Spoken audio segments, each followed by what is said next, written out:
debe pensar o no. Dime que no. A ver, por favor, hermanitos, avísame. No puede ser. El logro mal está apareciendo. Es el DHR. Lo que nos han contado. Ese gigante come a los pequeñitos. No le gusta la música. No le gusta la alegría. ¿Pero qué está sucediendo?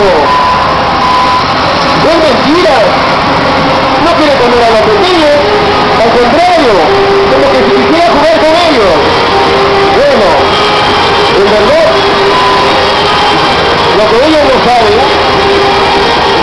que el logro Mario de 8R no es así.